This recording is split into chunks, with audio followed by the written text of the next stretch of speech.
Part 1, Part 2, Part 3, and Part 4. Now look at Part 1. Part 1. A campus radio station is going to be in action.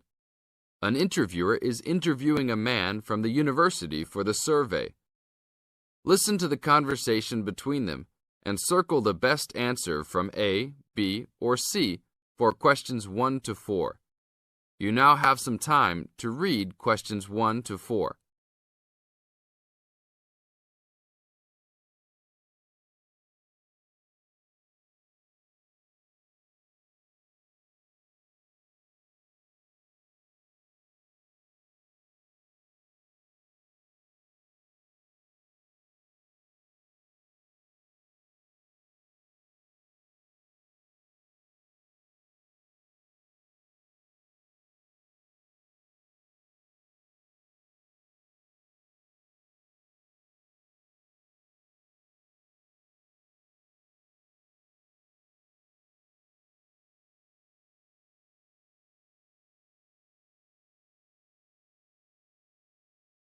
Now, we shall begin.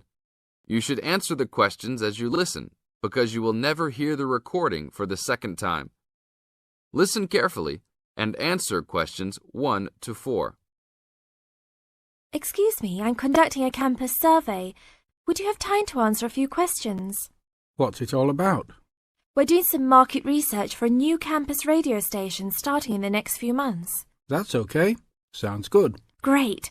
I'll just work through this form with you. And if we could start with some personal background information? Sure. Right. If I could have your age, please. 26. Okay, good. And are you a student, teacher, or in another job? Well, I'm a tutor, but I'm also a postgraduate student, so I don't know what you might call me.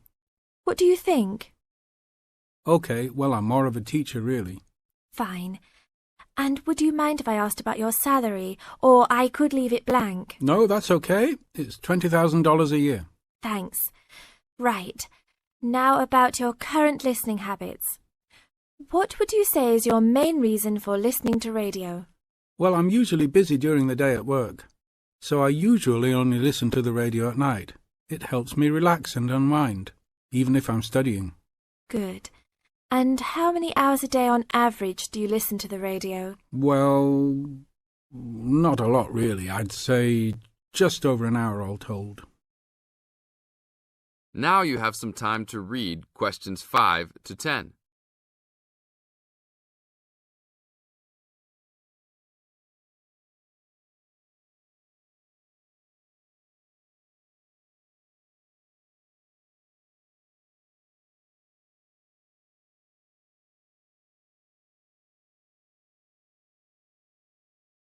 Now listen to the second part of the interview and answer questions 5 to 10. So, what are the 2 main times of the day that you listen to the radio? Well, for a little while around breakfast time, and then it tends to be later, after dinner, when I've finished any serious work I need to do. And what sort of radio programs do you like?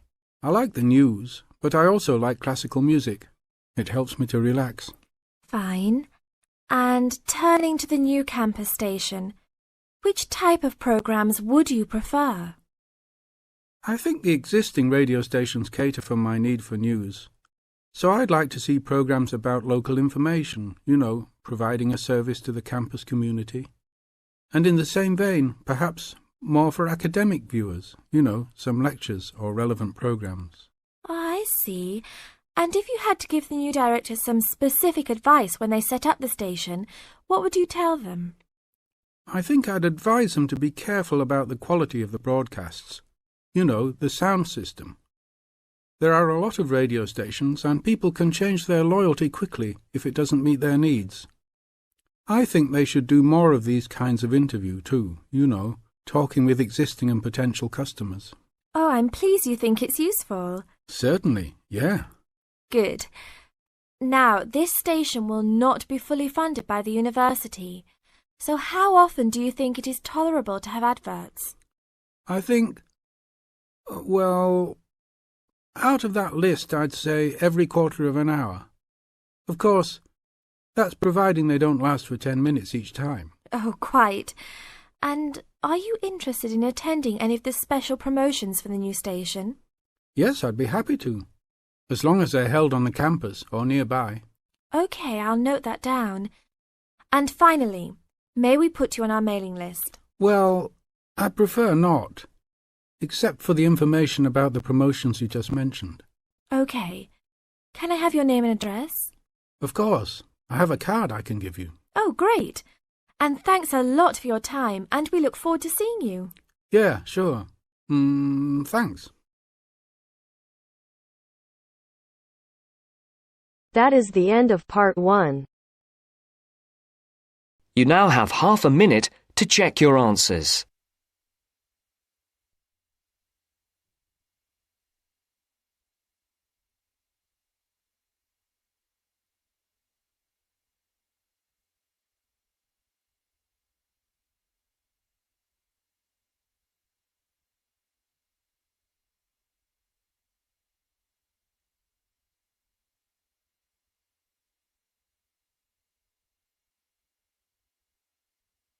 Now turns to part 2.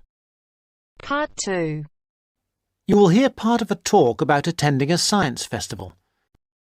First, you have some time to look at questions 11 to 16.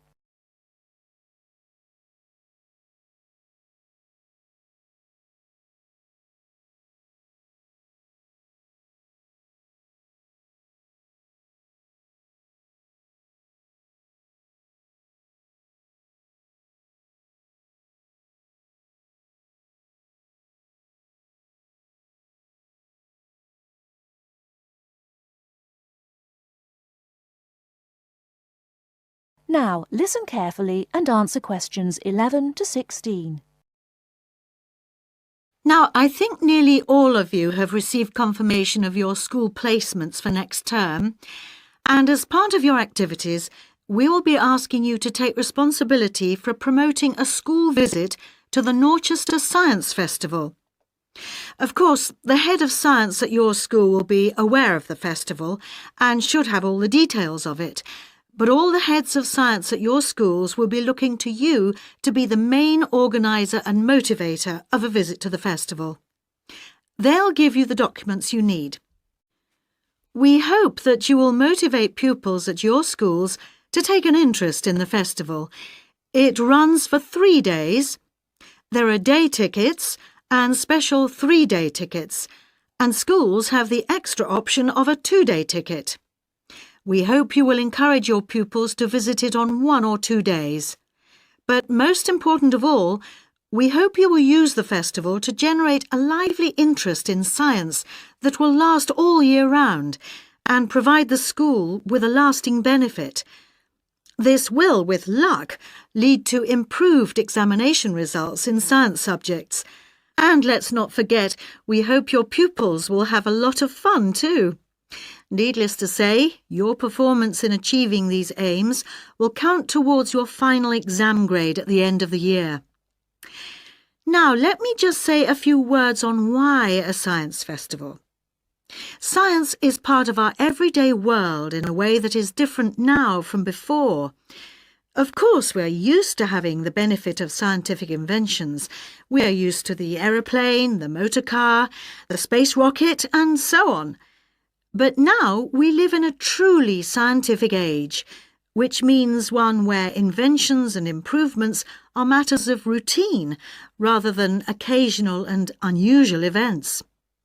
We have become a really scientific society.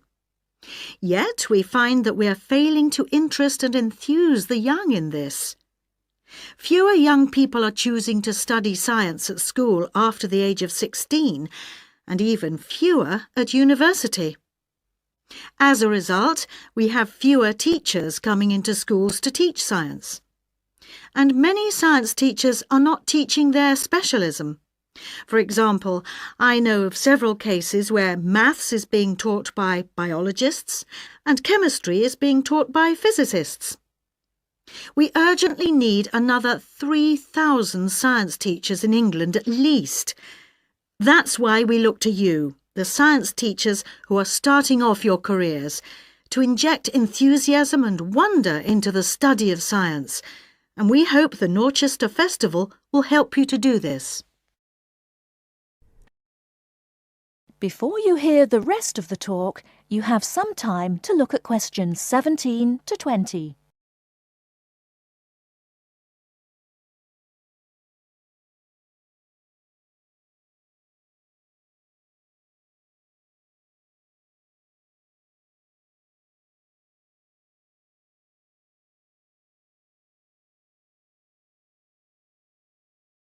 Now listen and answer questions 17 to 20. Now, enough of the background. What about the festival? There are 3 main venues where the festival events take place.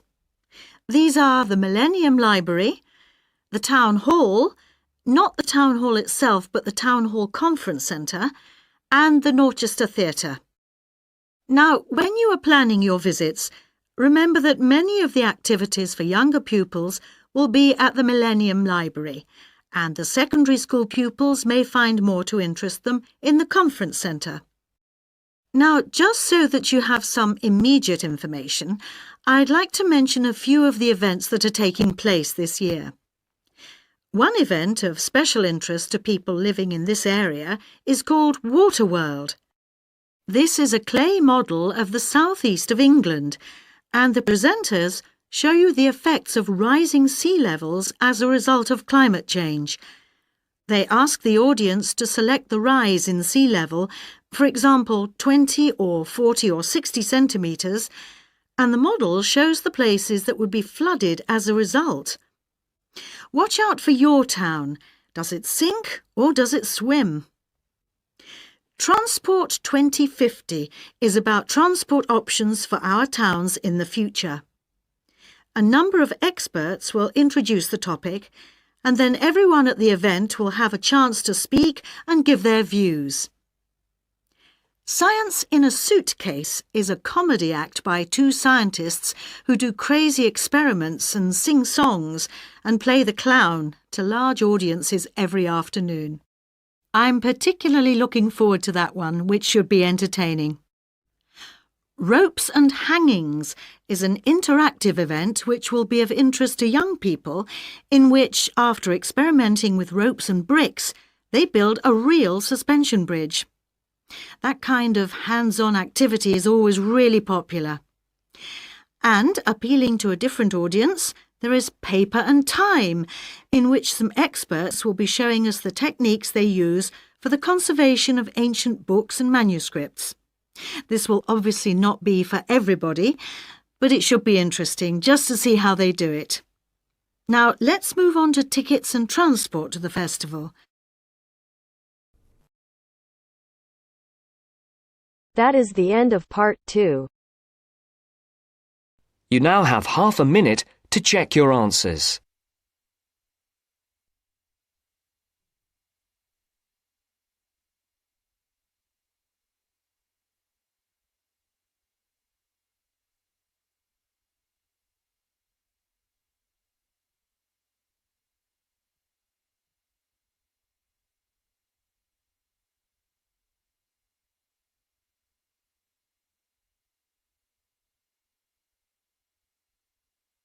Now turns to part 3. Part 3. Richard Murray, a zoologist and popular TV personality, has been giving a talk on endangered species of wildlife to members of the Young Conservationists Association in a small town in the south of England.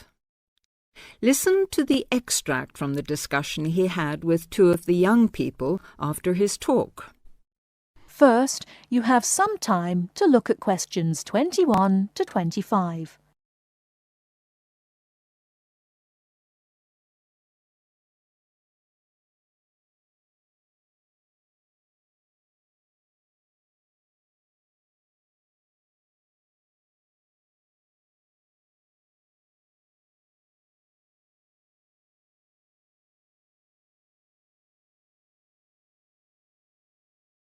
Now listen carefully and answer questions 21 to 25. What would you say, Mr. Murray, are the main reasons that so much of our wildlife will have died out by the end of the next few decades? Well, Tony, we can't, of course, rule out the effect of urbanisation due to the spread of population. But apart from that, I believe there are two reasons which, in a way, are like the opposite ends of a piece of string. If you tie a knot in that piece of string, you end up with a circle, and whichever way you go round, it's going to turn out to be the same. I don't think I quite get that, Mr. Murray. Well, let's put it another way. It's rather like a film. You've got the good guys and the bad guys. They're pulling in opposite directions, but when it comes to the final showdown, it's hard to make out which is which. What are your two reasons, Mr. Murray? I call them greed and caring. Greed and caring? Yes, I know they don't seem to have much to do with one another, but think about it. The motive of greed is pretty obvious. In the course of the next few months, thousands of baby seals will be bludgeoned to death before they're even weaned from their mothers. What for? For the sale of their skins at inflated prices to please the vanity of a few and line the pockets of the killers. Crocodiles will be slaughtered to provide shoes and handbags for the rich. Gorillas, tigers, leopards and rhinos will be hunted for senseless sport or poached in defiance of regulations. Their skins, their horns, and their magnificent heads will be used as trophies to decorate someone's living room floor or walls. That's terrible. Yes, but it's not all. The whale, probably the most impressive and certainly one of the most intelligent sea mammals in creation, will be cruelly hunted and harpooned to make more money for the profiteers. The dolphin, the sailor's friend, will be indiscriminately battered to death at so much a head on the grounds that it is taking away the livelihood of a few fishermen by consuming the fish in its natural habitat. But surely, Mr. Murray, we do have to keep warm. We need whale oil and ambergris. Fishermen have to make a living. Part of what you say is true, of course, Tony, but we shall have to enforce far stricter controls if future generations are not to find themselves in a world devoid of wildlife as we know it. Well, I see what you mean about fur coats and crocodile handbags, Mr. Murray, but I don't understand what you mean by caring. That can't be bad, surely. I mean, I thought we were supposed to be living in a caring society. Well, so we do, in a way. The trouble is, there are so many well-intentioned people who start out with the best possible motives of trying to protect or immunize us from this, that, or the other in the most effective way at the quickest possible rate. But in their enthusiasm, they lose sight of the long-term consequences. It's only very gradually that the danger to other forms of life, including humans, comes out. Not to say leaks out, and by that time it'll probably be too late to do much about it. Take insecticides, for instance. But Before you hear the rest of the talk, you have some time to look at questions 26 to 30.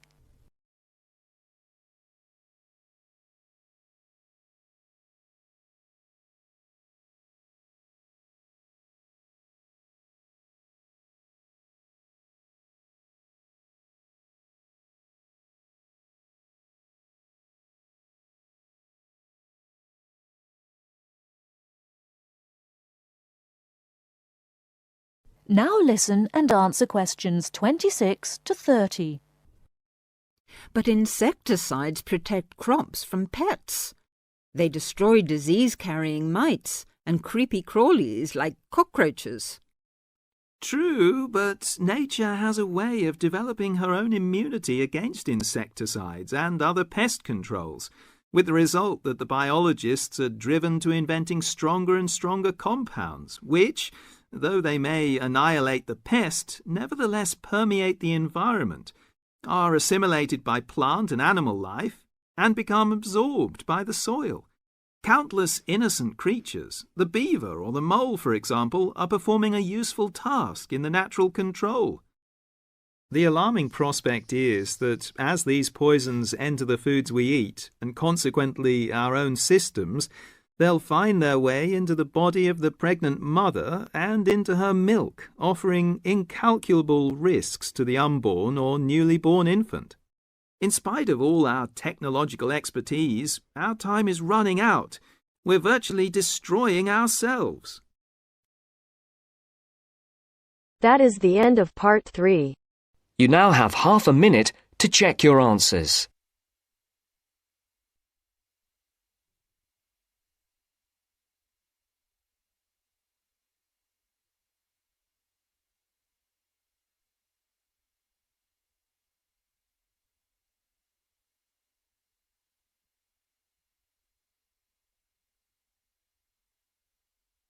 Now turns to part 4.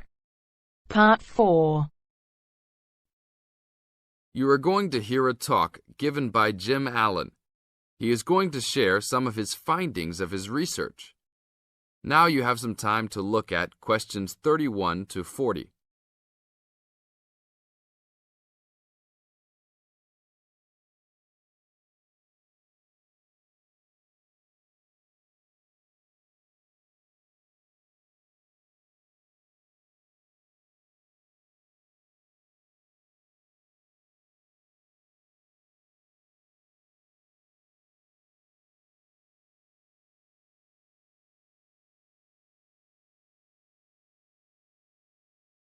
Now, listen carefully and answer questions 31 to 40.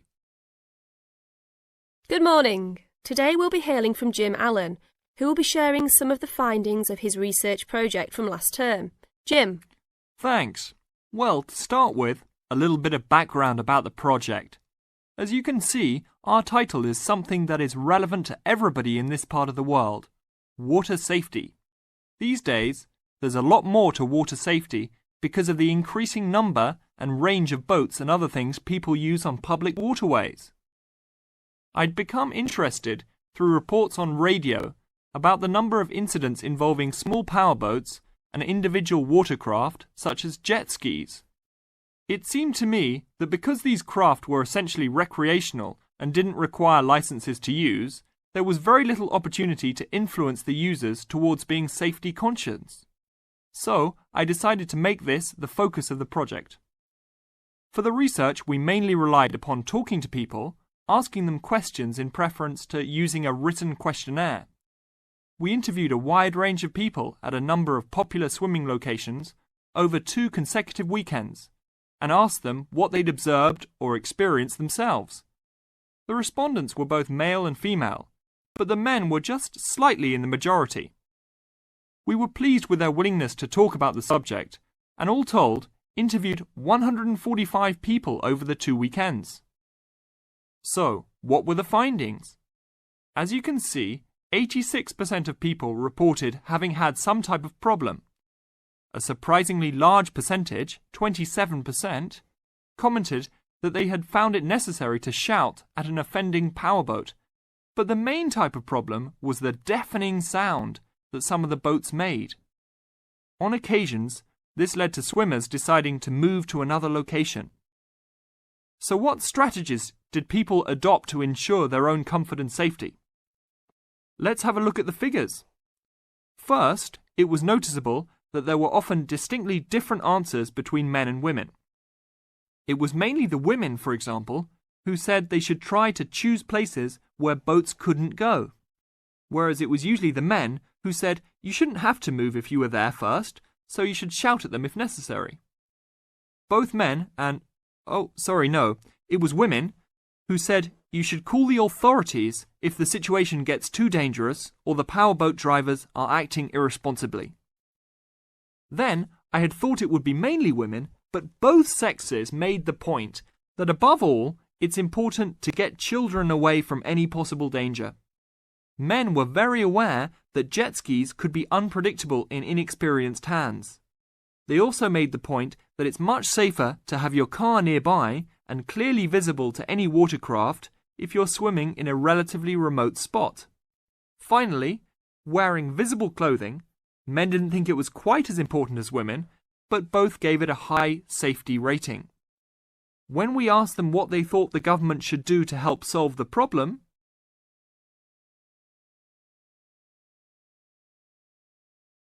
That is the end of part 4. You now have half a minute to check your answers.